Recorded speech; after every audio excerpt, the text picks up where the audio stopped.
Hello बच्चों, एक बार फिर से आपका स्वागत है मेरे YouTube चैनल #RVInfoPlus पे। जैसे कि बच्चों आप जानते हैं कि मैं इस चैनल के माध्यम से आपको DOE के द्वारा दी गई वर्कशीट्स करा रहा हूं। आज की जो हमारी वर्कशीट नंबर 4 साइंस की क्लास 6 की हिंदी मीडियम की वर्कशीट है, जो आपको 30 सितंबर 2020 को मिलेगी। ये जो वर्कशीट है वो हमारी भोजन के घटक पर आधारित है।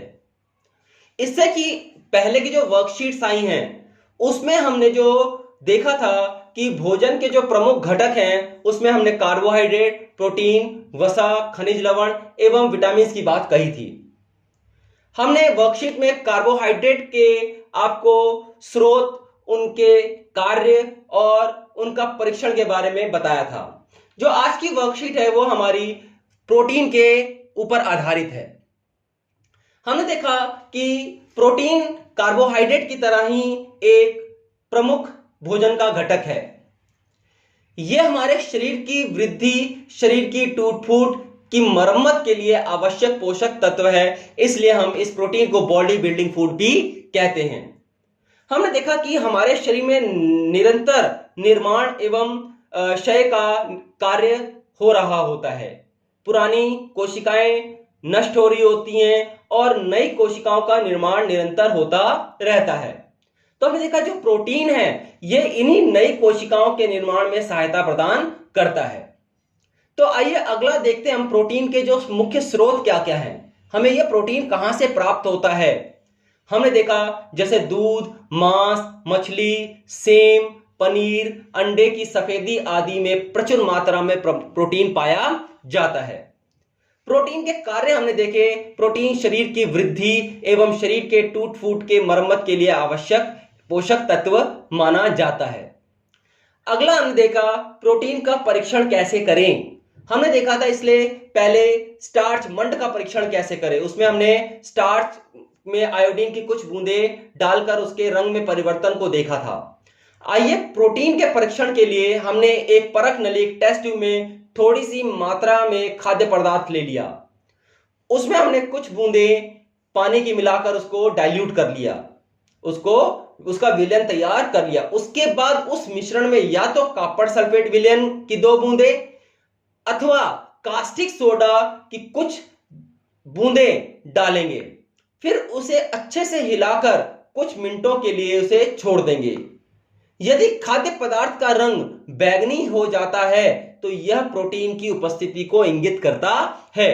तो हमने यहां पे 3 बातें देखी। एक तो पहला प्रोटीन के मुख्य स्रोत क्या है, प्रोटीन का कार्य क्या है, और तीसरा प्रोटीन का परीक्षण कैसे किया जाता है। आइए हम प्रश्न उत्तर पर चलते हैं। पहला प्रश्न दिया है प्रोटीन की अधिकता वाले 2 भोज्य पदार्थों के नाम लिखिए। तो उसमें आप दूध, मांस, मछली, सेम, पनीर, अंडे इत्यादि का नाम लिख सकते हैं। दूसरा, प्रोटीन के 2 स्रोतों के नाम लिखिए। इसमें भी 2 भोज्य पदार्थ आप लिख सकते हैं। मूंगफली हो गया आपका, जितनी भी दालें हैं, जितना भी दलहन वर्ग है, वो प्रचुर मात्रा में प्रोटीन पाया जाता है।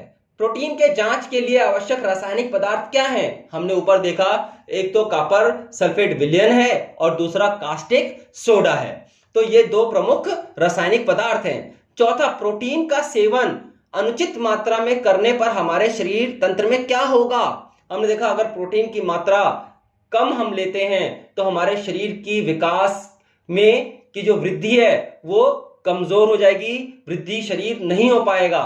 तो हमने देखा प्रोटीन की कम मात्रा से होने वाले कई बच्चों में बीमारियां होती हैं, जैसे क्वाशियोकर है, मरस्मर है। ये हमने देखा कुपोषण की बीमारियां हैं, शरीर में दुबला पतला शरीर होना, कमजोर होना, ये कुछ ऐसे लक्षण बच्चों में पाए जाते हैं प्रोटीन की कमी से। मतलब शरीर का विकास पूर्ण रूप से नहीं हो पाता है। यदि आप प्रतिदिन मांस और अंडे की सफेदी खाते हैं, 5वां प्रश्न दिया है कि आप अगर मांस और अंडे की सफेदी खाते हैं तो क्या आपको इन भोज्य पदार्थों से अन्य पोषक तत्व प्राप्त होंगे। नहीं, हमने देखा इनमें प्रोटीन तो पाया जाता है, लेकिन जो अन्य भोज्य पदार्थ होते हैं जैसे कार्बोहाइड्रेट है, वसा है, विटामिन है, ये इनमें उपस्थित नहीं होता। तो हमने देखा खाली जो अंडे की सफेदी या जो मांस है वो हमें प्रोटीन भाग तो उपलब्ध कराएगा, बाकी भोजन के घटक हमें ये उपलब्ध नहीं करा पाएगा। हम बात करेंगे आगे एक संतुलित आहार की, जिसमें हमने देखा भोजन के जो घटक हैं, संतुलित मात्रा में सभी जो भोजन के घटक उपस्थित होते हैं, ऐसे आहार को हम संतुलित आहार कहते हैं। आज की वर्कशीट बच्चों यहीं समाप्त होती है। मेरे चैनल के साथ आप बने रहिए। अगर आपने बच्चों सब्सक्राइब नहीं किया तो चैनल को सब्सक्राइब करना मत भूलिएगा। तब तक के लिए जय हिंद, जय भारत।